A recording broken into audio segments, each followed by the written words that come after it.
भगवान राम सबके हैं, आप कहते हैं सबके हैं। दत्तात्रेय ब्राह्मण, गोत्री ब्राह्मण, जनेऊधारी ब्राह्मण क्यों नहीं भगवान राम के प्रचार के लिए आते हैं? क्यों नहीं लोगों को निमंत्रण देते? कि अब जब आप कहते हैं कि हम सनातनी हैं, मूल हमारा सनातनी है, तो क्या घर के सदस्यों को आमंत्रित किया जाएगा? आप सब अन्य लोगों को तो आपको जाना चाहिए आमंत्रित करने के लिए। आप जाइए ना, आमंत्रण दीजिए, आपको किसने रोका है? नहीं, इस चीज़ पे तो आप ये है कि इस चीज़ पे हमारे लिए ये आस्था का मुद्दा है, ना कि ये हम इसको इस राजनीति करना चाहते हैं। आस्था का आस्था ये कहती है आपके मन में राम है, आप यहीं बैठे नहीं, आप स्वागत करिए, सबको संयुक्त रूप से सब मिलकर चलिए। उत्सव का क्या, आप ही बताइए, उत्सव क्या, किस चीज़ का उत्सव? हमारे प्रभु श्री राम जी का मंदिर है, वहाँ हम हर आदमी जा सकता है। वहाँ कोई ये नहीं है कि उत्सव के लिए आप पर्टिकुलर आप इस चीज़ को क्यों हाईलाइट कर रहे हैं कि उत्सव मनाइए, उत्सव मनाइए। नहीं, बिल्कुल उत्सव है। राम एक व्यक्ति विशेष के नहीं है, राम देखिए, राष्ट्र है, राम राष्ट्र है, राम जन जन की भावनाओं में बसे हुए हैं, हर प्राणी के अंतःकरण में बसे हुए हैं। और उसको अगर हम उत्सव के रूप में ना मनाएं, फिर क्या मनाएं भाई? मातम के रूप में मनाएं। नहीं, उत्सव का एक तरीका होता है, ये नहीं होता कि आप जो है पर्टिकुलर एक पार्टी जगह देगा होर्डिंग बैनर, ये तो क्या मतलब है? आप राजनीति नहीं कर रहे, बताइए। अगर आपको कोई रोक रहा है, अगर उनका उनपे आपकी विश्वास है, आपका उनके ऊपर आस्था है, तो आप भी लगाइए। अभी हम राजनीति कल्पना करते हैं, राम राज्य स्थापित करना चाहते हैं, तो हम उसके प्रचार में लगे हुए हैं, मन में बसे हुए हैं। तो उद्गार भी अगर अल्लाह आपके मन में बसे हुए हैं तो क्यों जाते हैं नमाज पढ़ने? घर में रहिए। तो नमाज तो घर में भी आलोक जी, लेकिन लाखों लोग जो सड़कों पे नमाज पढ़ते हैं, आज के दिन भी बहुत से सड़कें जाम करके आप नमाज पढ़ रहे हैं। तो मैं जो कह रहा हूँ, बहुत से जगह वो प्रतिबंधित किया गया। हो रही है, तो ये उत्सव का विषय है, ये हमारे लिए बहुत बड़ी राष्ट्र में ताजो बेगम राम भक्त, हम एक एक करके बात कर लेते हैं, बातें समझ में आ जाएंगी। शेष गणेश महेश दिने ससुर सहु समाधि लगावे, अताही अनादि अनंत अखंड अछेद अभेद सुवेद बतावे, ताही यही रे किशोरिया सचिया भरी चाच। तरसखान कौन थे? ताजो बेगम मर्यादा पुरुषोत्तम भगवान श्री राम की अनन्याश्रित भक्त थी। तो राम जो हैं संपूर्ण राष्ट्र के हैं, संपूर्ण विश्व के हैं, और भारत जो है राम मंदिर के निर्माण की प्रक्रिया, भविष्यवाणी मैं कर रहा हूँ जी, राम जन्मभूमि के निर्माण की प्रक्रिया पूर्ण होते ही भारत जो है विश्व का शक्तिशाली और विश्व गुरु बनकर उसका अभिनंदन विश्व करेगा। लेकिन आचार्य जी, विश्व गुरु तो तब बनेगा ना जब देश के अंदर में ही तमाम पार्टियां भी एक साथ हो जाएंगी। लेकिन यहाँ पर तो पार्टियां प्रभु श्री राम के नाम पे एक नहीं हो रही हैं। ये कह रहे हैं कि वो दिखावा कर रहे हैं, ये कह रहे हैं हमें दिखाने की जरूरत नहीं है। एक बात बतला रहा हूँ, ध्यान से सुनो। समुद्र है, समुद्र में टापू होते हैं, तो जिस रोज सनातन वैदिक धर्म और स्वतंत्र वीर सावरकर का चिंतन, राजनीति का हिंदूकरण और हिंदुओं का सैनिकीकरण हो गया, उसी दिन इस सारी पार्टियों का नामो निशान मिट जाएगा। उस्मान जी, आप जवाब दीजिए कि आपको किसने रोका है तमाम बैडिंग जो होर्डिंग वगैरह है वो सब लगाने से? आपको किसने रोका है? नहीं रोका गया है, आप लगाइए। रोका कुछ नहीं है, हम लोग जो है हम साधारण लोग हैं।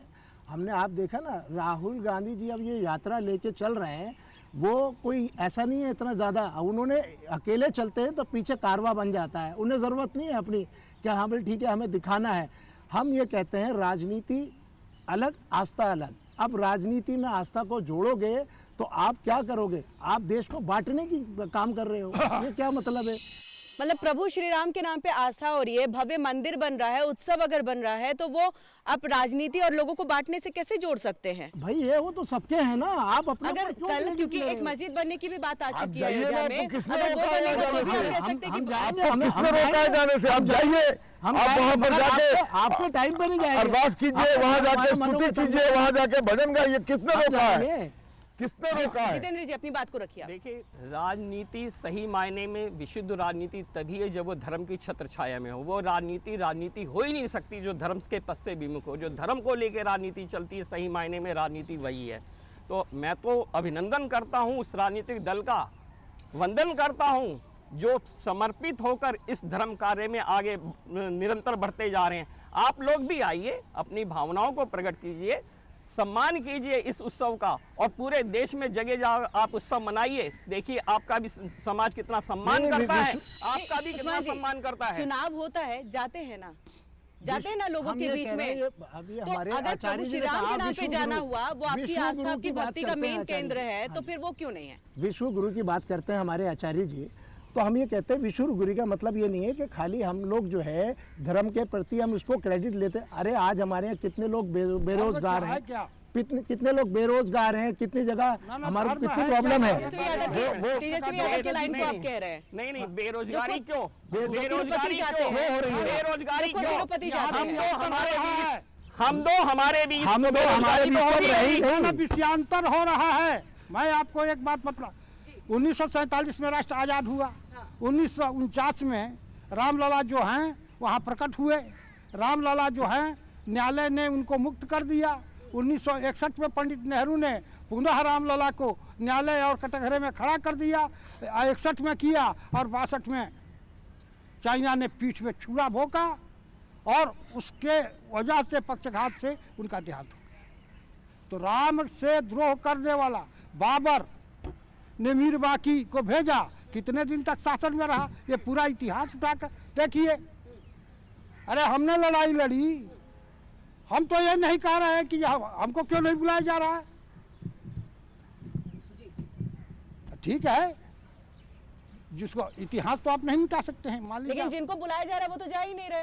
तो हमें मैं बता देता हूँ कारण हम इनके टाइम पे क्यों जाएंगे? तुलसीदास जी ने एक चौपाई लिखी है, निर्मल बुला रहे हैं। जन मन सोई मोहि आपको पावा, कैसे बुला रहे हैं? मोहि चल छिद्र न भावा, ना पाप वंत कर सहज स्वभाव, सम्मुख मोरी की आवैताऊ। जो पापी है कभी उसका सामना ही नहीं कर सकता है। निर्मल मन जब होगा तभी परमात्मा का साक्षात होता है। तो पहले अपने मन की पवित्रता। आप ये कह रहे हैं विपक्षी पार्टियों का मन निर्मल नहीं है? बिल्कुल नहीं है, मन निर्मल नहीं है। अभी जो कह रहे हैं सब कुछ ये सही है। एनसीपी के नेता महाराष्ट्र में कहा कि राम मांसाहारी थे, हैं, और गोस्वामी जी कह रहे कंद मूल फल अमिया आहारा।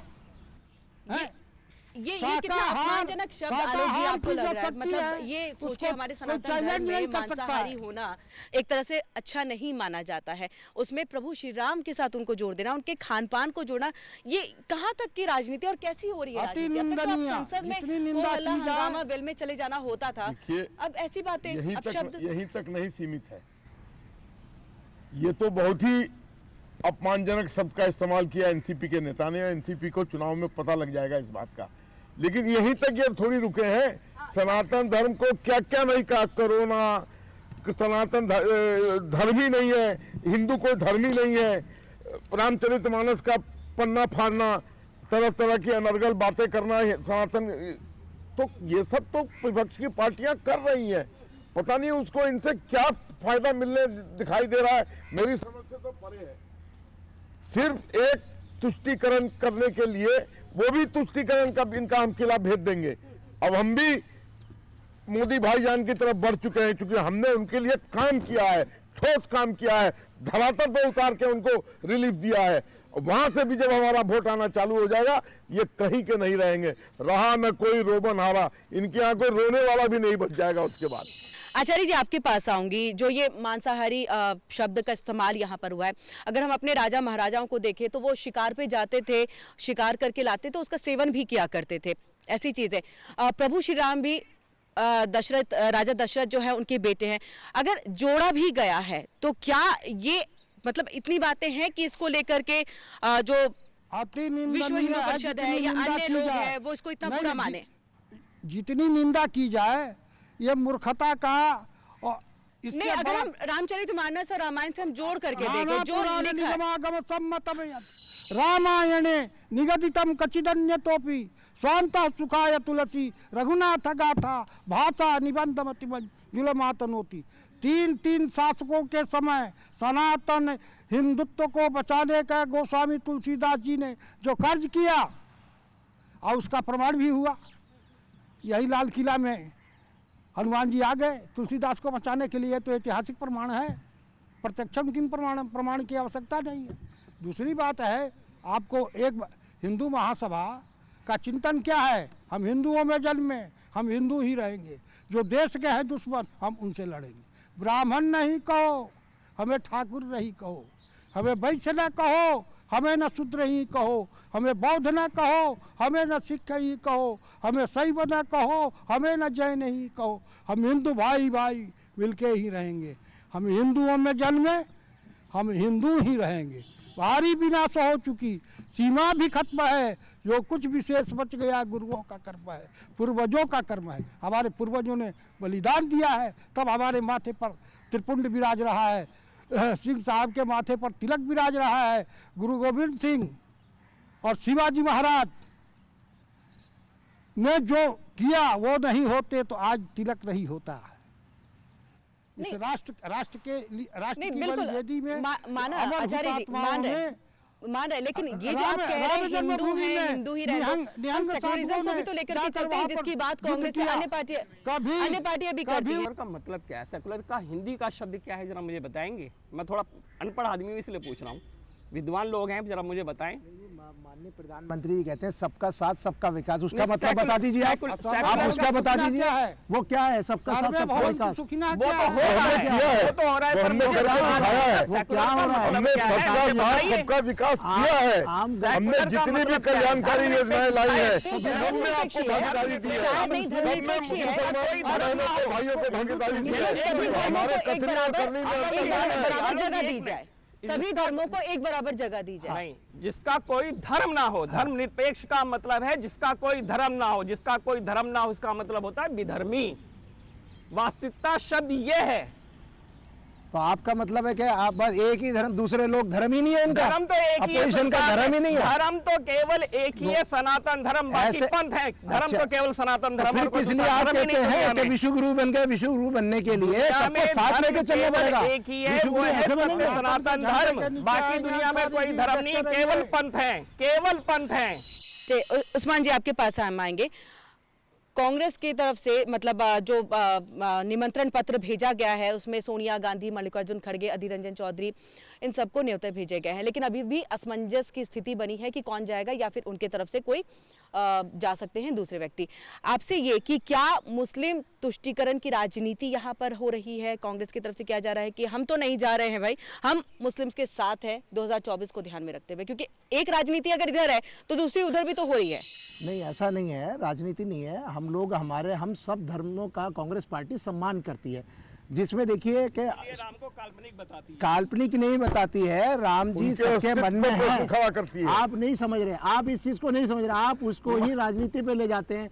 क्या आपके लिए कि बस एक ही है? अब आप ये समझ लीजिए, कांग्रेस पार्टी सिखों का भी वो करती है, सम्मान करती है, मुस्लिम का भी करती है। 84 में दंगे हो जाते हैं। देखिए, दंगे किस घर में नहीं होता? हमारे देश है, यहाँ पर कितने दंगे हुए? गिनती के सिक्कों को, निर्दोष सिक्कों को चौराहे पे जला जला के मार दिया गया। आज ऐसा नहीं है, आज भी सम्मान हमने उस मनमोहन सिंह जी के रहे, हमारे यहाँ 10 प्रधानमंत्री रहे मनमोहन सिंह, तो हमारे प्रधानमंत्री मोहन साहब को पीएम बना दिया, जिनकी कमान एक इटालियन के हाथ में थी। किसी इटालियन के हाथ में नहीं थी। आप ये जो है आप गलत कह रहे हैं। वीडियो देखिए आप अब हम कहें प्रधानमंत्री जी कमान आरएसएस के हाथ में, ये तो अच्छी बात नहीं आ जाते हैं जी। हमारा यही है मानना कि देखिए, हमारी जो कांग्रेस पार्टी है सभी धर्मों का एक रिस्पेक्ट करती है। वो दरबार पर भी जाती है, वो मंदिर भी जाती है, वो चर्च भी जाती है, गुरुद्वारे भी जाती है। अब लेकिन आप कहाँ जा रहे हैं? अयोध्या तो जा ही नहीं रहे। अयोध्या जाएंगे, जरूरी नहीं है कि जब जिस दिन इन्होंने बीजेपी ने बुलाया तभी जाएंगे। अच्छा, इसलिए नहीं जा रहे क्योंकि बीजेपी चंपत राय को किसने कहा है? बीजेपी ने तो कहा है।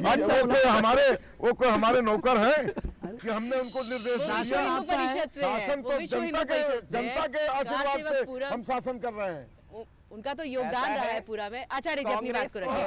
देखिए, तुष्टीकरण का यहाँ पर बात आया तो तुष्टीकरण की पराकाष्ठा जो है तो कांग्रेस है, और हिंदुस्तान की जितनी भी पॉलिटिकल पार्टियां हैं सभी तुष्टीकरण करती हैं, कोई इससे अछूत नहीं है।